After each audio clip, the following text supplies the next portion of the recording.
Welcome to ForgeHaloRacetracks. I am Superior Forger, and for the first time ever I am finally introducing Demotracks. So let's dive into it. What is Demotracks? Demotracks, or Demo for short, is a very fun racing game in Halo.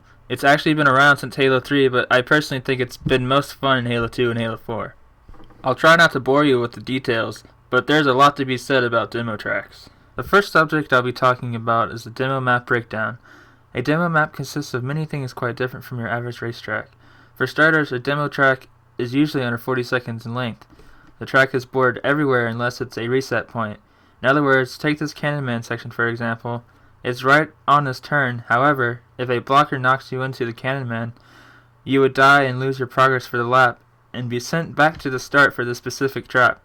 These are called knockoff points or traps, which blockers will meaningfully use to their advantage to keep you from winning the race.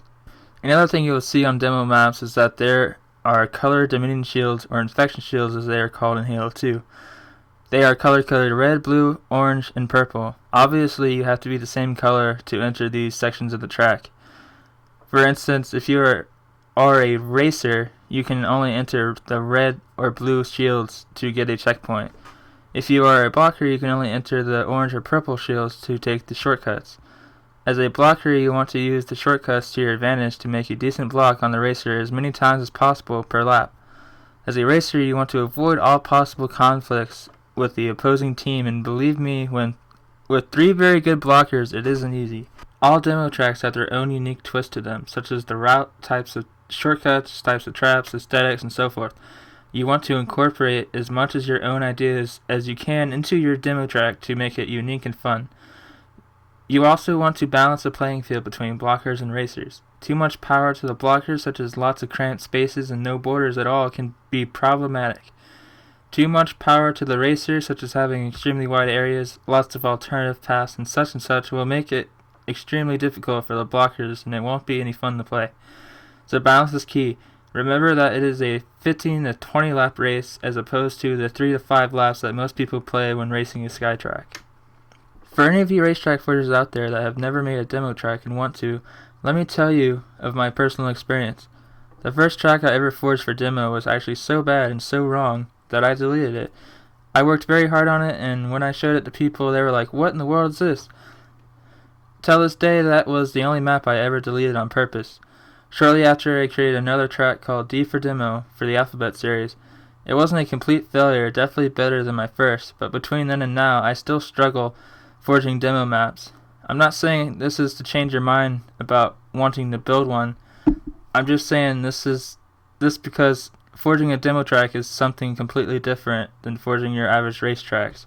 It took me almost a year to learn. So moving on to the objective of how the game works.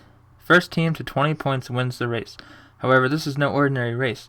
In demo, teams consist of 1 racer and 3 blockers equal to the opposite team. For example, say you have 8 people, which is the average demo lobby. For each team, there will be 1 red racer and 3 orange blockers acting as one team, and 1 blue racer and 3 purple blockers acting as the opposing team. Red and blue are the only teams allowed through the checkpoints for scoring purposes.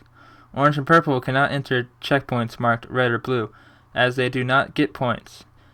They can, however, enter through the orange and purple marked shields on the track, which are referred to as blocker shortcuts.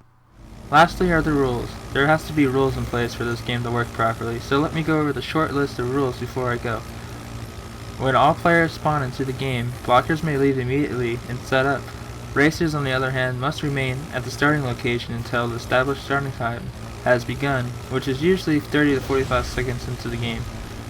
All players must remain on their vehicles at all times. Do not get off your mongoose and block by foot. Of course, if you are flipped over, you can flip your goose and get back into the race. If you are stuck on the track not by being blocked by the blockers, you can either run back to the start and get a new goose or wait for your teammate to give you theirs. You cannot walk to other parts of the track to get ahead. This is illegal. Blockers cannot block directly in front of the racer checkpoints. You will often see an outlined box right before the checkpoints, which is referred to as a no-block zone. This is the only point in the map where blockers can't block. Blockers cannot block a jammed racer for more than 10 seconds. This means that if the blockers block you or have you pinned against the wall and you absolutely cannot move, the blockers cannot hold you more than 10 seconds and must let you go. Blockers can block other blockers. Although it is not always recommended, it can be useful at times. This also includes blocking the opposing blocker's shields. This is a strategy game that requires teamwork at the fullest. It's best to always be in communication via party chat with your blockers and racer. There are different strategies for racing and blocking, so use them to your advantage and let the best team win. If you're ever interested in getting a demo lobby together or have any questions regarding Demotracks, please message me on Xbox Live and I will certainly answer any questions you have. Demotracks has been around for a while and originated at Halotracks.org. If demo tournaments or any kind of Halo racing interests you, then feel free to sign up at Halotracks.org. Of course, if you're not much into competition like me, there's plenty more Halotracks has to offer. I will put links in the description below of good examples of Demotracks as well as other Demotracks related information. I hope you guys enjoyed this video and I will see you next time.